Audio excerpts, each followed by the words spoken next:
का अपने channel UP study point में एक बार फिर से। तो दोस्तों यहाँ पर काफ़ी सारे स्टूडेंट कमेंट कर रहे थे कि सर कुछ न्यूमेरिकल वगैरह बता दिए, जिससे कि यहाँ पर जो भी यहाँ पर मैकेनिक ऑफ सॉलिड का एग्जाम होने वाला है उसमें हम अच्छे यहाँ पर अंक गेन कर पाएँ। तो भैया मैं आज की वीडियो में आपको न्यूमेरिकल लेके आ चुका हूँ। जितने भी न्यूमेरिकल मैं आपको दिखा रहा हूँ इस एक एक टाइप बस आप समझ लीजिए। यहाँ दोस्तों सभी न्यूमेरिकल बस एक एक टाइप समझना है आपको, और आप यहाँ पर अपने एग्जाम में अच्छा कर पाएंगे। मैं आपको गारंटी देता हूँ, कोई भी दिक्कत नहीं होगी आपको। तो वीडियो बहुत ही ज़्यादा इंटरेस्टिंग होने वाली है, तो वीडियो को पूरा एंड तक वॉच करिएगा। बाकी अगर आप यहाँ पर चैनल पर नए स्टूडेंट हैं सब्सक्राइब कर लें। इस तरह की वीडियो मैं हमेशा ही आपके यहाँ पर कमेंट वगैरह पर लाता रहता हूँ। साथ ही साथ आपके अभी यहाँ पर सेकंड जो यहाँ पर ईयर है उसका यहाँ पर फोर्थ सेमेस्टर भी है। फोर्थ सेमेस्टर की तैयारी भी आपके हमारे इसी चैनल पर कराई जाती है, इसके लिए सब्सक्राइब करके रख लीजिए, जिससे कि जब भी यहाँ पर तैयारी वगैरह कराई जाए आपके पास नोटिफिकेशन वगैरह चला जाए। बाकी एक चीज़ मैं आपको और बता दूँ, पीडीएफ वगैरह मैं अपने टेलीग्राम पर प्रोवाइड करता हूँ, उसके लिए जाकर टेलीग्राम चैनल मस्ट ज्वाइन करें, जहाँ पर आपको सारी चीज़ें मिलती रहती हैं। तो जाकर ज्वाइन कर लें, और कोई भी अपडेट वगैरह आती है सबसे पहले वहाँ पर वहीं पर बता देता हूँ, जाकर ज्वाइन जरूर से कर लीजिएगा। तो चलिए दोस्तों करते हैं वीडियो को स्टार्ट, और आपको समझाते हैं भैया किस तरीके के क्वेश्चंस आपको सॉल्व करके जाने हैं, जिससे कि आप यहाँ पर अपने इस सब्जेक्ट में मैकेनिक ऑफ सॉलिड में जो न्यूमेरिकल वाला है 10 नंबर आपका फिक्स है। दोस्तों 10 नंबर के न्यूमेरिकल आपको मिलने ही मिलने हैं, तो वो चीज़ आप सॉल्व कर लें। तो चलिए दोस्तों करते हैं वीडियो को स्टार्ट। सबसे पहला न्यूमेरिकल जो कि आपका पहले चैप्टर का है, तो यहाँ पर जो कि यहाँ पर भैया देख सकते हैं कि एक 4 मीटर लंबी लोहे की छड़ जिसका अनुक्षेप 3 सेंटीमीटर और गुणे 2 सेंटीमीटर है, पर 50 न्यूटन किलो न्यूटन का अक्षीय तनाव लगाया जा रहा है। बल प्रतिबल विकृति एवं छड़ की लंबाई में वृद्धि निकालिए। जबकि आपका ये जो E is equal to 2 × 10⁵ newton प्रति मिलीमीटर जो कि आपका यंग मापांक है, ये आपको दिया हुआ है। तो सबसे पहले हम यहाँ पर सवाल में देखते हैं, तो हमको सबसे पहले आपको करना क्या होता है भैया, जो भी न्यूमेरिकल आप देखें सबसे पहले आपको करना क्या चाहिए कि भैया उसमें जितनी भी चीज़ें आपको दी हुई हैं सभी चीज़ें आपको पता होनी चाहिए कि प्रतिबल क्या होती है, विकृति क्या होती है, यंग मापांक क्या होता है, और उसके बाद कर्तन मापांक क्या होता है, सबका फार्मूला वगैरह और उसका यहाँ पर परिभाषा। तभी आप इस सवाल को सॉल्व कर पाएंगे। जब आप उसको याद रखेंगे तभी आप सॉल्व कर पाएंगे। तो चलिए यहाँ पर देखते हैं क्या क्या दिया हुआ। सबसे पहले हमें क्या दिया हुआ, लेंथ दी हुई है। देखिए लोहे की लेंथ दी हुई है, लंबाई सबसे पहले हमने लिख दिया length is equal to 4 metre. इसके बाद हमें क्या दिया हुआ है भैया, अनुच्छेद दिया हुआ। अनुच्छेद मतलब सेक्शन होता है, क्रॉस सेक्शन, जो हम यहाँ पर क्या कहते हैं उसको एरिया कहते हैं। सिंपल भाषा में क्या कहते हैं उसको, एरिया कहते हैं। जो 3 सेंटीमीटर और इंटू 2 सेंटीमीटर दिया है वो भैया लंबाई और चौड़ाई है। सिंपली हम लिख लेंगे 3 × 2 का, उसके बाद हम इसका गुणा करा देंगे, क्या आ जाएगा ये 6 सेंटीमीटर आएगा। 3 × 2 इक्वल टू 6 सेंटीमीटर। सेंटीमीटर क्या हो जाएगा, स्क्वायर हो जाएगा, सेंटीमीटर स्क्वायर हो जाएगा, क्योंकि आप जानते हैं एरिया का मात्रा क्या होता है, सेंटीमीटर स्क्वायर होता है। अब हम देखेंगे फिर इसमें एक्सियल टेंसाइल फोर्स, जो हमें अक्षीय तनाव बल दिखाई दे रहा है, एक्सियल टेंसाइल फोर्स, वो कितना दिया हुआ है, ये 50 किलो न्यूटन का दिया हुआ है।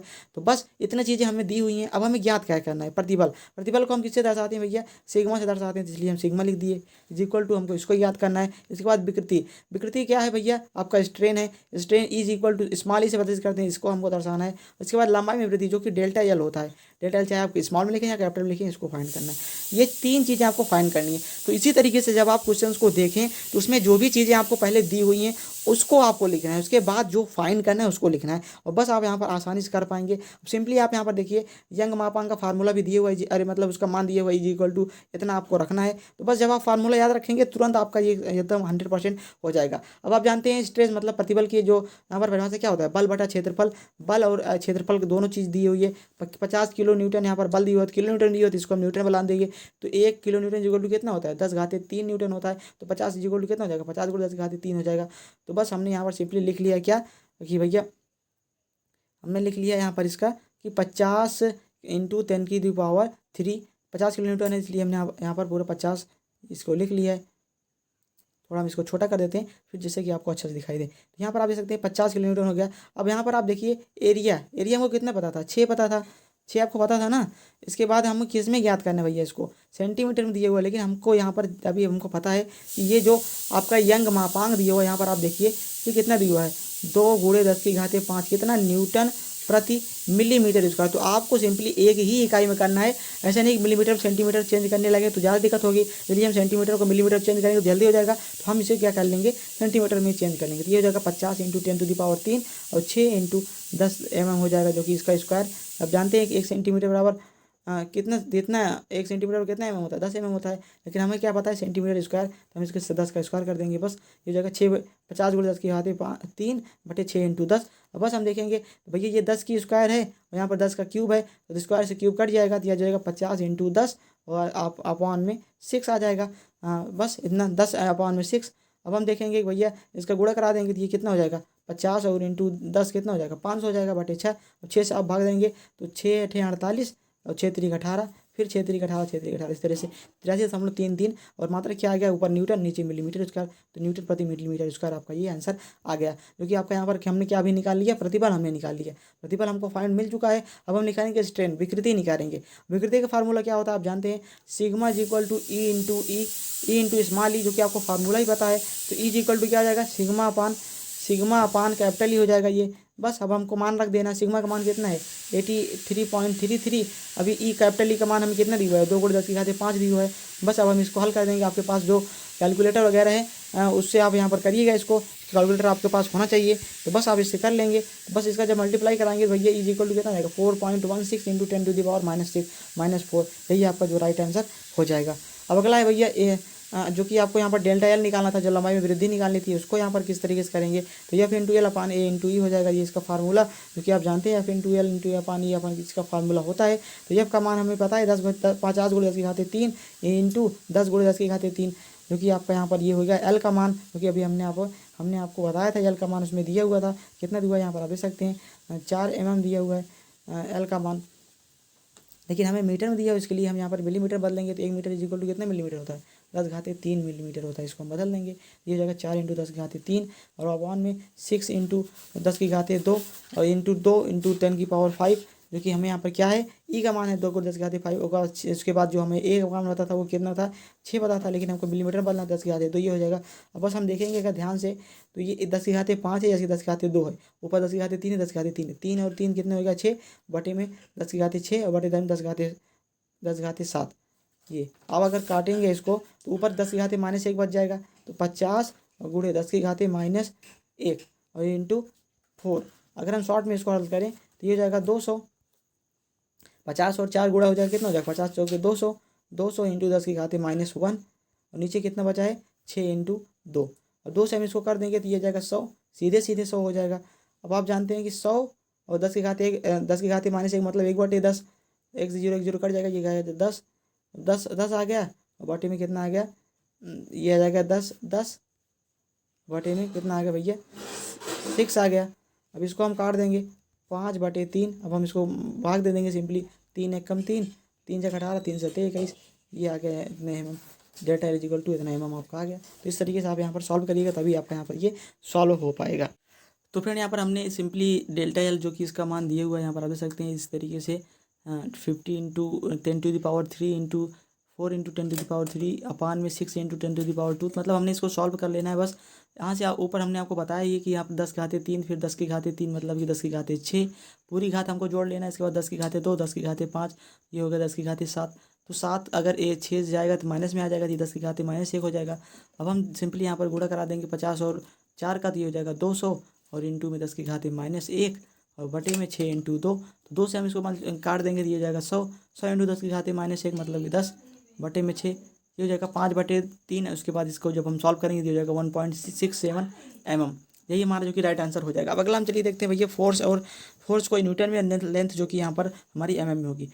अब इसी तरीके से हमारा सेम टू सेम यहाँ पर अगला सवाल है, जो कि है भैया एक इस्पात के तार द्वारा इतना किलो न्यूटन को भार उठाना है, तार का न्यूनतम व्यास कितना होना चाहिए जिससे कि उसमें प्रतिबल से इतना अधिक ना हो। यदि तार की लंबाई इतने मीटर हो तो तार की बढ़ोतरी व्यास मतलब डेल्टा एल। सेम वही है भैया, पहले सबसे पहले सारी चीज़ें हमको लिख लेनी है, भार कितना पता है, व्यास कितना है, प्रतिबल कितना है, लंबाई कितना है और लंबाई में वृद्धि कितना है, सारी चीज़ें यहाँ पर आप देख सकते हैं हमने लिख लिया है।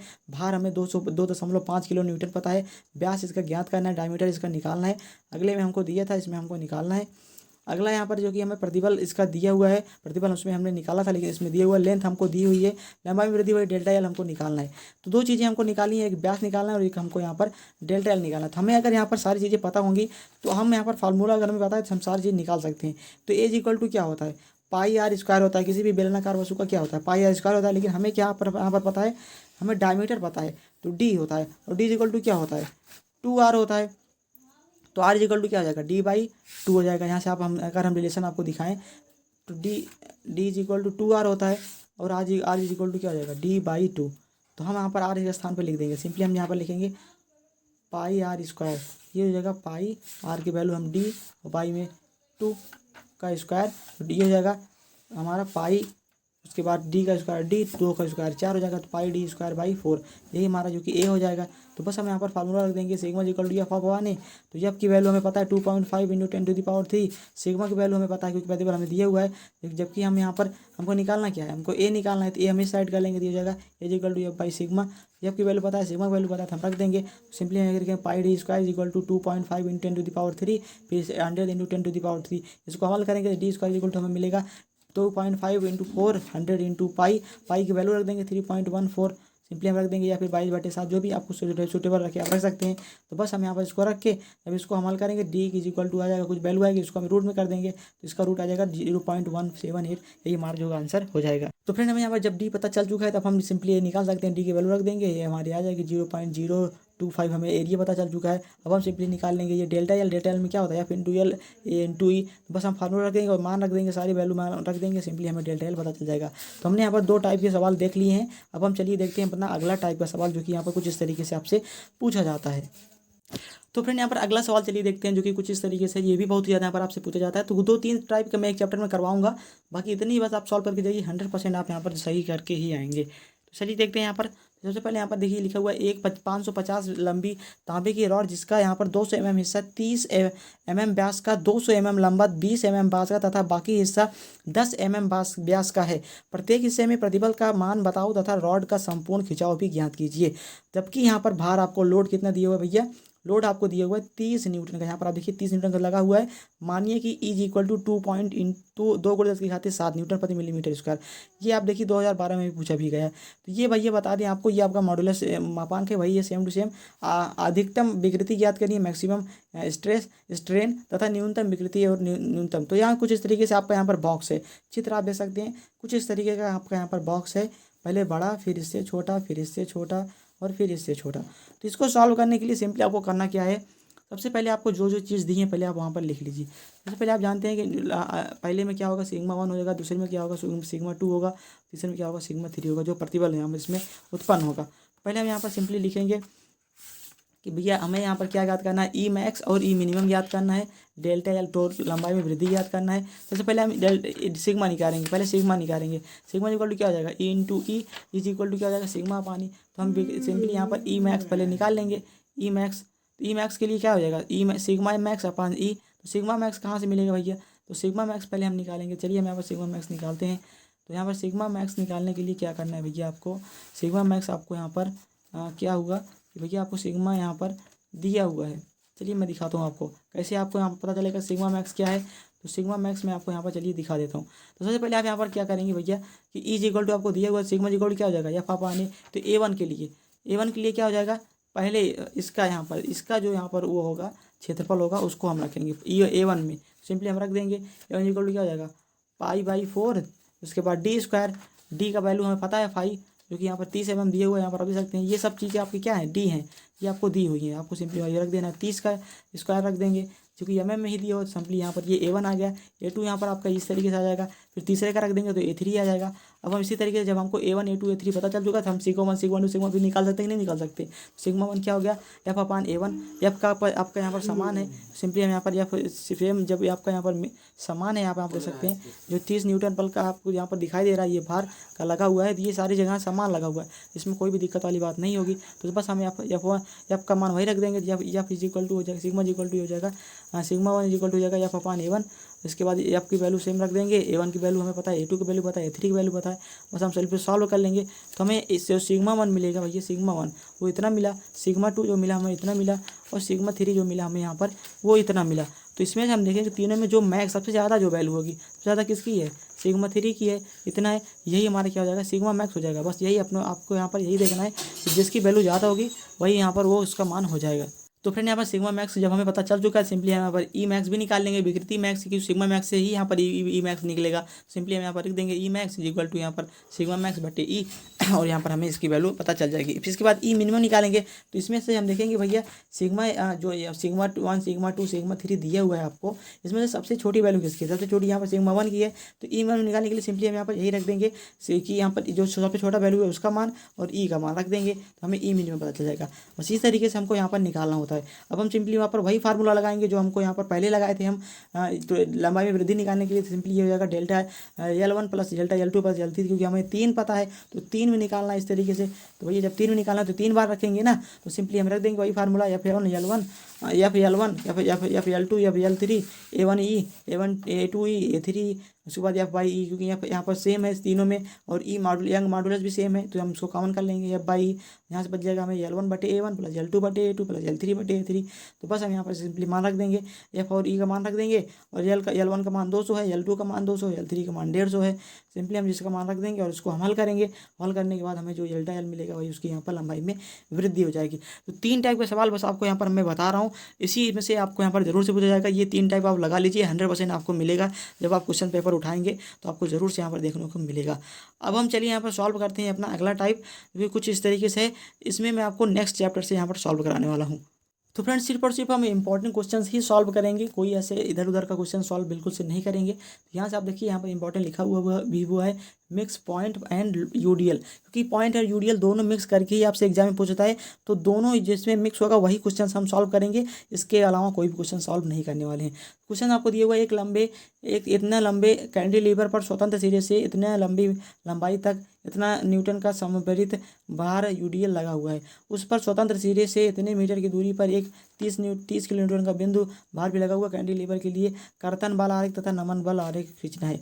कुछ इस तरीके से आप यहाँ पर देख सकते हैं, ये कैंटिलीवर बीम है आपकी, और यहाँ पर ये देखिए इतनी दूरी पर 20 किलो न्यूटन का और इतनी दूरी पर 30 किलो न्यूटन का भार लगा हुआ है। हमको क्या ज्ञात करना है भैया, इसका नमन घूर्ण आरोख और कर्तन बल आरेख, क्योंकि कई बार पूछा गया है आपके 5 नंबर में ये पूछा जाता है। हरदम यहाँ पर आपको ऐसे ही सवाल मिलते हैं, चाहे ये यूडीएल कहीं भी लग सकता है, क्योंकि यूडीएल जो आपको दिखाई दे रहा है यहाँ पर कुछ इस तरीके से, ये चाहे यहाँ पर लगा दे, बीच में लगा दे, किनारे लगा दे, कहीं भी लगा दे, लेकिन जो सॉल्व करने का मेथड है वो इसी तरीके से होता है। सबसे पहले हम रिएक्शन याद करते हैं। तो जब इस तरीके का हमको क्वेश्चन देखने को मिलेगा, सबसे पहले हम क्या याद करेंगे, इसका रिएक्शन याद करेंगे। तो RA सबसे पहले हम याद करेंगे, RA जो फोर्स है आपका उसको हम चलिए निकालते हैं। तो RA हम यहाँ पर इस साइड को मान लेते हैं, RB हम इस साइड को मान लेते हैं। RA कितना हो जाएगा, यहाँ से आप देखेंगे शुरू से, यहाँ से आपको कितना मिला है 30 न्यूटन, इसके बाद आपको यहाँ पर 20 न्यूटन, और इसके बाद आपको 1.25 न्यूटन।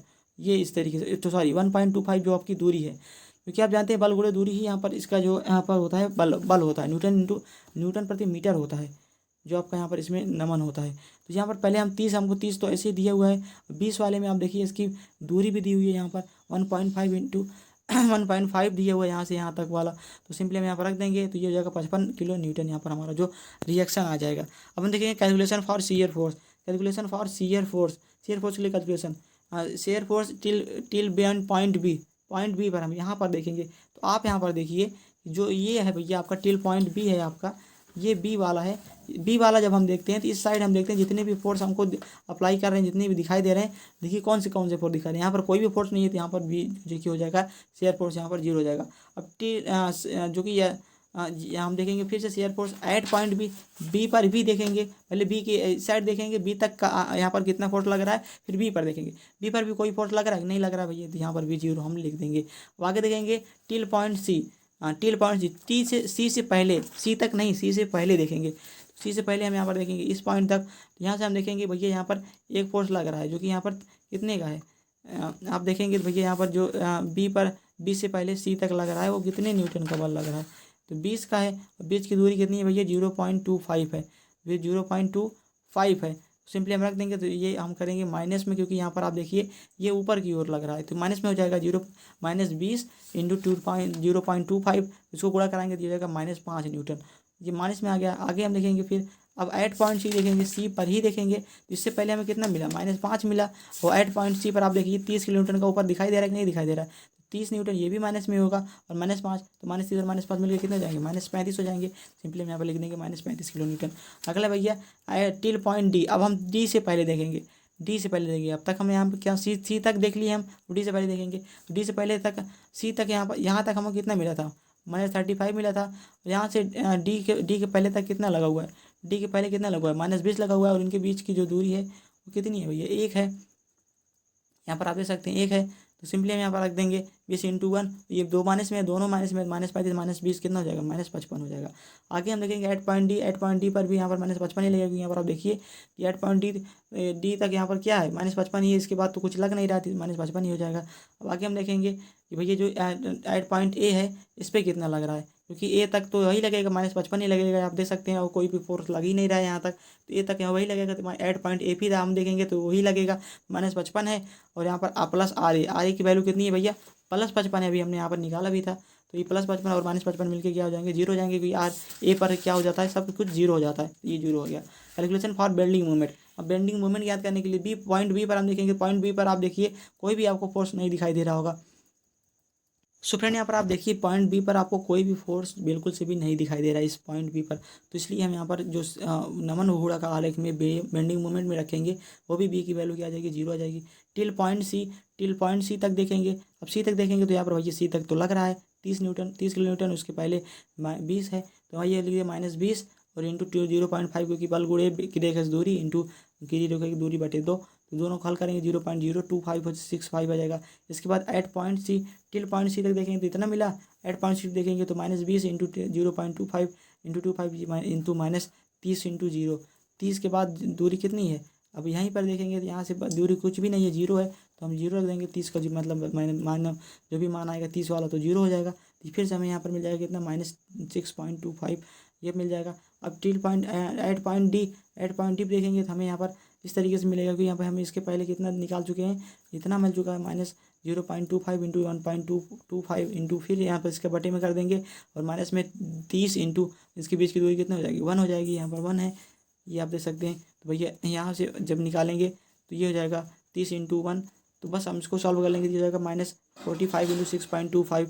आगे हम याद करेंगे एट पॉइंट ए पर, एट पॉइंट ए पर कितना हो जाएगा, पूरा हम यहाँ पर दूरी ले लेंगे, जितनी दूरी हमको दिखाई दे रही है सारी दूरी लेंगे, पहले यहाँ से दूरी लेंगे, फिर यहाँ से, फिर यहाँ से, वही टोटल दूरी ले लेंगे 1.5 वाला। सिंपली हम जब इसको हल करेंगे तो यहाँ पर हमें मिल जाएगा माइनस इतना 0.375। तो कुछ इस तरीके से मैं आपको इसको नीचे डिस्क्रिप्शन में दे दूंगा, अगर आपको यहाँ पर देखना है तो आप वहाँ पर से देख सकते हैं। तो कुछ इस तरीके से देखते हैं। तो अगर आप जानिए कि यहाँ पर कैंटिलीवर बीम जब आपकी होती है तो हमें क्या होता है कि जो उसका शेयर फोर्स होता है वो सीधी रेखा में इस तरीके से तिरछी रेखा में चलता है, और जो उसका यहाँ पर जो बेंडिंग मूवमेंट होता है वो इस तरीके से कर्व में चलता है, क्योंकि आप जानते हैं कैंटिलीवर बीम इसी तरीके से होता है। तो बस हम यहाँ पर बनाना शुरू कर देंगे। यहाँ पर पहले 0 था, फिर -5 गया, यहाँ पर आप देख सकते हैं नीचे जाएगा। फिर हम यहाँ पर देखेंगे ये यहाँ पर कितना गया, फिर यहाँ से पहले टिल पॉइंट बी पर -5 गया, फिर एट पॉइंट सी पर -35 गया, फिर यहाँ पर ये टिल पॉइंट डी तक यहाँ पर -55 गया, फिर एट पॉइंट डी पर भी -55 रहा, और टिल पॉइंट ए तक भी -55 रहा। इसके बाद ए पर 0 हो गया, तो 0 यहाँ पर चल गया। तो इस तरीके से यहाँ पर इसका बन जाएगा। सो फ्रेंड यहाँ पर आप देख सकते हैं भैया इस तरीके से क्या हो जाएगा आपका यहाँ पर ये बन जाएगा, कर्व वाला बनेगा, क्योंकि यहाँ पर बेंडिंग मूवमेंट में कर्व बनता है। सबसे पहले 0 था, फिर 0 पॉइंट, फिर यहाँ पर माइनस में 0.625 हो गया, तो इस तरीके से यहाँ पर जाएगा। फिर -45 गया तो यही इतना कर्व जाएगा, फिर 59 चला गया तो इतना चला जाएगा। इस तरीके से यहाँ पर इसका कर्व बन जाएगा। तो ये आप यहाँ पर नीचे डिस्क्रिप्शन में मैंने आपको लिंक दे दूंगा, आप वहाँ से देख लीजिएगा। बाकी यहाँ पर 3 सवाल मैंने आपको बताए हैं जो कि मोस्ट इंपॉर्टेंट सवाल है, आपको जरूर से सॉल्व करना है। इसी तरीके के यहाँ पर सवाल आपसे पूछे जाएंगे। नेक्स्ट सवाल चलिए सॉल्व करते हैं, जो कि आई सेक्शन और टी सेक्शन का होता है। तो फ्रेंड अब हम अगले टाइप पर आ चुके हैं, जो कि है भैया एक टी कार्ड की धरन की परिच्छेद चित्र में दिखाया गया है।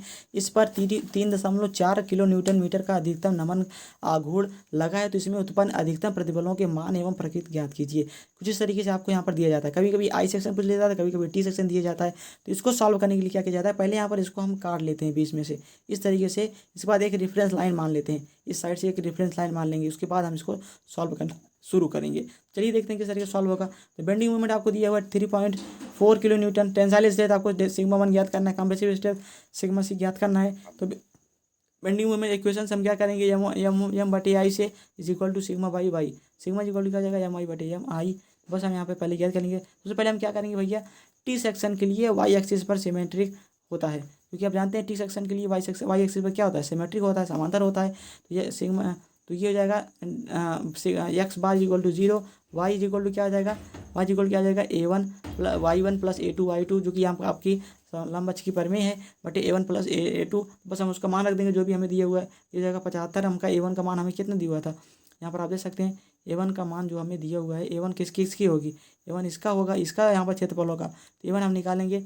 यहाँ से आप देखिए, यहाँ से 5 है और ये वाला कितना है पूरा यहाँ तक, ये आपका यहाँ पर ये 15 है, ये हो जाएगा 15 और इंटू 5, 15 इंटू 5 कितना हो जाएगा 75 हो जाएगा। ये A1 पहले निकाल लिए, 75 इंटू Y1 का मान कितना हुआ 12, ये यहाँ पर 12.5 पूरा है टोटल, और उतना कितना है, ये वाला कितना है भैया, ये आपका यहाँ पर 5 है, तो ये इतना आ जाएगा कितना, ये इतना 5 है, तो ये इतना कितना आ जाएगा 7.5 आ जाएगा। तो इसका हम रख देंगे। इसी तरीके से A2 निकालेंगे जो दूसरे का क्षेत्रफल है। इसके बाद Y2 मतलब पूरी दूरी ये यहाँ से, तो 17.5 है। इसके बाद A1 A2 को जोड़ देंगे, तो बस हम निकालेंगे तो Y बार मान निकल जाएगा कितना 12.5, जो कि 125 mm है। अब इसी तरीके से हम निकालेंगे YT पर, YT इक्वल टू कितना आ जाएगा, Y bar equal to 125 mm, YC equal to 20 minus Y bar, 20 minus Y bar equal to कितना हो जाएगा 7, 20 में से अगर 12.5 घटा दें कितना आ जाएगा, वो 7.5 सेंटीमीटर इक्वल टू 75 mm, जो कि इसका यहाँ पर YC आ जाएगा। अब निकलेंगे नेल के लिए टेंसाइल स्ट्रेंथ कितना होता है, इतना होता है।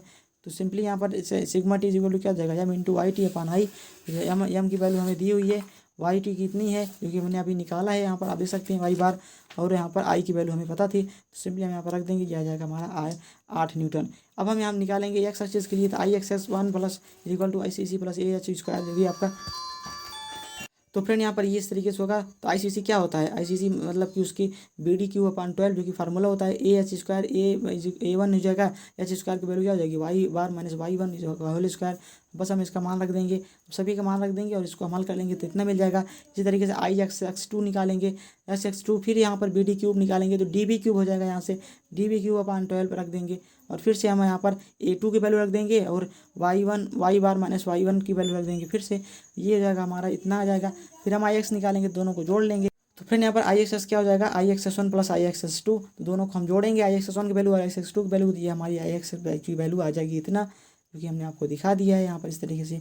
अब हम देखेंगे भैया कि यहाँ पर नेल के ऊपर कॉम्प्रेसिव स्ट्रेस कितना आएगा, तो ये sigma C is equal to M/YC/I 32.4 into 10⁶ और फिर 7/75 अपान में इतना इंटू इतना। तो जब हम इसको हल करेंगे तो यहाँ पर हमको वैल्यू कितनी मिल जाएगी 4.8 इंटू न्यूटन प्रति मिलीमीटर स्क्वायर।